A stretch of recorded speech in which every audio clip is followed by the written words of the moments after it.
तो बच्चों, अब हम तैयार करेंगे बोर्ड एग्जाम में, फिजिक्स के बोर्ड एग्जाम में कैसे अच्छा स्कोर करें, उसके लिए प्लान कैसे कर सकते हैं और उसे एग्जीक्यूट कैसे करना है।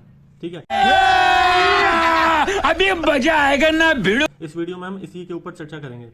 सबसे पहले किसी भी चीज़ को पाने के लिए या अचीव करने के लिए ज़रूरी होती है प्लानिंग। ठीक है, बात तो सही है। आप अभी हमें फिजिक्स के एग्जाम में अच्छे नंबर लाने तो उसके लिए प्लानिंग क्या करनी पड़ेगी। एक तो हर एक जो चैप्टर है उसका ओवरव्यू पता होना चाहिए, मतलब इस चैप्टर में क्या क्या टॉपिक हैं, सारे चैप्टर्स के टॉपिक पता होने चाहिए। ठीक है, और उन्हें फिर कैरेक्टराइज करना है कि इसमें से एमसीक्यू कितने कौन सी जगह से आ रहे हैं, थ्योरी क्वेश्चन कौन सी जगह से आ रहे हैं, डेरिवेशन कहाँ से आ रहे हैं और न्यूमेरिकल कौन कौन से फॉर्मूले इसके बनेंगे। ठीक है, प्लानिंग हो गई। उसके बाद एग्जीक्यूट करना, उसे प्लान तो कर लेते हैं सब, पर एग्जीक्यूट करने में बहुत दिक्कत आती है। तो टेंशन नहीं लेने का, अपुन है ना। वो हम इसी प्लेटफॉर्म पे करेंगे, हम द लर्निंग पाठशाला पे। सबसे पहले हम देखते हैं कि एमसीक्यूज वाले क्वेश्चन, जो 18 क्वेश्चन आने वाले हैं बोर्ड एग्जाम में, वो अब आपको अच्छे नंबर ला के पास होना है तो आपको जानना पड़ेगा कि एमसीक्यू कौन से चैप्टर में से आ रहे हैं, थ्योरी क्वेश्चन कौन से चैप्टर में से आ रहे हैं। ठीक है, तो एमसीक्यू में पहले चैप्टर में से आ रहा है कंजर्वेशन ऑफ चार्ज से, ठीक है, और इलेक्ट्रिक फील्ड लाइन से।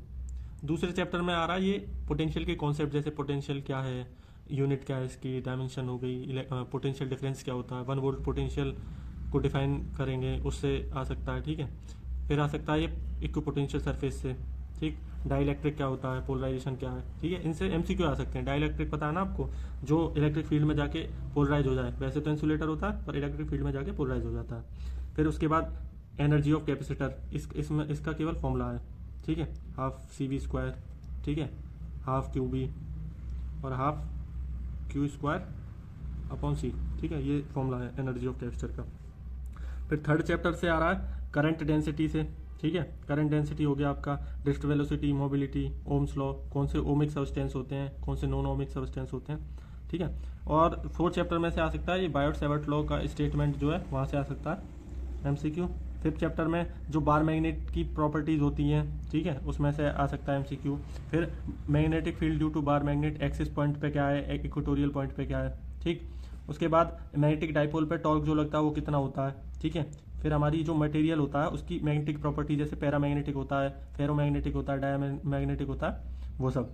उसके बाद मैग्नेटिक प्रॉपर्टीज़ पे टेम्परेचर का क्या फ़र्क पड़ता है। ठीक है, इससे भी एमसीक्यू बन सकते हैं। चैप्टर 6 में से फेराडे का लॉ जो है वहाँ से एमसीक्यू बन सकते हैं आपके, और 7 में से बन सकते हैं करंट और वोल्टेज का जो आईएमएस होता है, पीक करंट या पीक वोल्टेज। ठीक है, और रेजोनेंस, उससे आ सकता है आपका एमसीक्यू चैप्टर 7 में से। और चैप्टर 8 में से इलेक्ट्रोमैग्नेटिक वेव का जो कैरेक्टर्स होते हैं वो, और इलेक्ट्रोमैग्नेटिक वेव का स्पेक्ट्रम, जैसे अल्ट्रावायलेट रे, एक्स रे, इनकी वेवलेंथ क्या है, इनकी फ्रीक्वेंसी क्या है, ये सब। ठीक है, इनसे एमसीक्यू बन सकते हैं। इसके बाद हम देखेंगे कि थ्योरी क्वेश्चंस कहाँ से बन सकते हैं। ठीक है, थ्योरी क्वेश्चंस चैप्टर 1 में से आपका जो कूलाम्स लॉ हो गया उससे बन सकते हैं, इलेक्ट्रिक फील्ड लाइंस के कैरेक्टर्स जो होते हैं, कैरेक्टरिस्टिक्स, उनसे बन सकते हैं। ठीक है, फिर चैप्टर 4 में आपका बायोट सेवर्ट लॉ हो गया, एम्पियर सर्किटल लॉ हो गया, मूविंग कॉइल गैल्वेनोमीटर एक डिवाइस है। ठीक है, इससे आ सकते हैं थ्योरी क्वेश्चंस। और मैग्नेटिक प्रॉपर्टीज ऑफ मटेरियल, जैसे पैरा, डाई और फेरो, इनसे भी थ्योरी क्वेश्चन आ सकते हैं। चैप्टर 8 में से आ सकता है आपका इलेक्ट्रोमैग्नेटिक वेव के कैरेक्टरिस्टिक्स और स्पेक्ट्रम।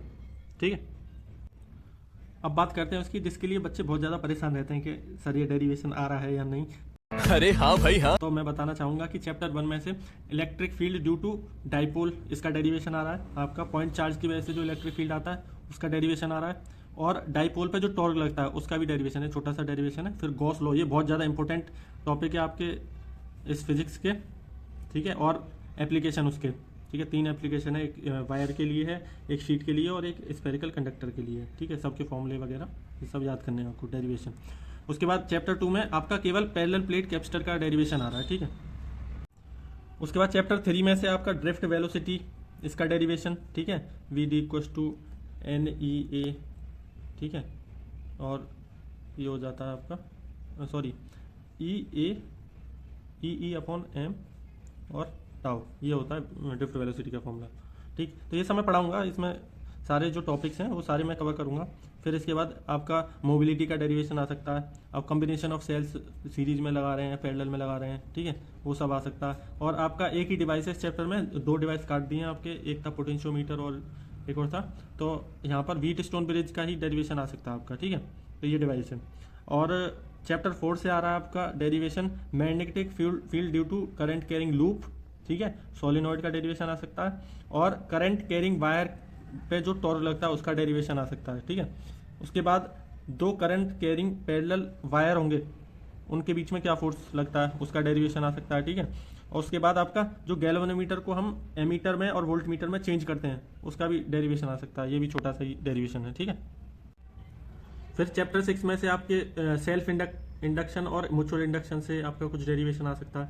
उसके बाद चैप्टर 7 में जो LCR सीरीज सर्किट होता है, ठीक है, वो उसका डेरिवेशन आ सकता है। रेजोनेंस जो फाई होता है उसका आ सकता है, ठीक है, और कॉस फाई जो होता है, ठीक है, उसका आ सकता है। और पावर इन AC सर्किट इसका डेरिवेशन आ सकता है, और हमारा AC जनरेटर उसमें कुछ वो है डेरिवेशन, वो आ सकता है। चैप्टर 8 में से अभी हम केवल इस वीडियो में चैप्टर 8 तक ही कवर कर रहे हैं, मतलब पहली बुक कवर कर रहे हैं, उसके क्या क्या मेन टॉपिक्स में से कौन कौन से क्वेश्चन आ सकते हैं, ठीक है। इसके बाद डिस्प्लेसमेंट करंट चैप्टर 8 में ये इसका डेरिवेशन अभी पहले तो नहीं आता था, पर इस बार ये इंक्लूड किया गया डिस्प्लेसमेंट करंट का डेरिवेशन। अगर आप इस तरह से तैयारी करेंगे जैसे मैंने बताया है, हर एक क्वेश्चन के जो पार्ट हैं, जैसे कि MCQ कहाँ से तैयार करने हैं, न्यूमेरिकल कहाँ से आ सकते हैं, आपका थ्योरी क्वेश्चन कहाँ से आ सकते हैं, अगर ऐसे सिस्टमेटिक वे में अगर तैयारी करते हैं तो एक ईजी भी लगेगी आपको तैयारी, और आराम से आप स्कोर भी कर पाओगे अच्छा। तो अब देखेंगे हम न्यूमेरिकल्स कहाँ से आ रहे हैं। न्यूमेरिकल्स के लिए क्या चाहिए हमें, फॉर्मूला याद होना चाहिए उस टॉपिक का।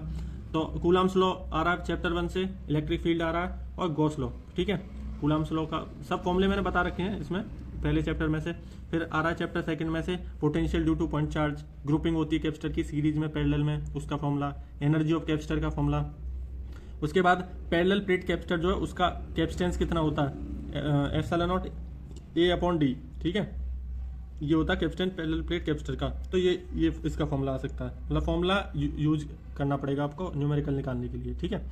उसके बाद चैप्टर 3 में एवरेज और इंस्टेंटेनियस करंट, ठीक है, ड्रिफ्ट वेलोसिटी, मोबिलिटी, इन सब के फॉर्मूले याद होने चाहिए आपको। कॉम्बिनेशन ऑफ सेल्स में क्या फॉर्मूला लगेगा, किरचॉफ्स लॉ में क्या लगेगा, ठीक है, इस तरह से।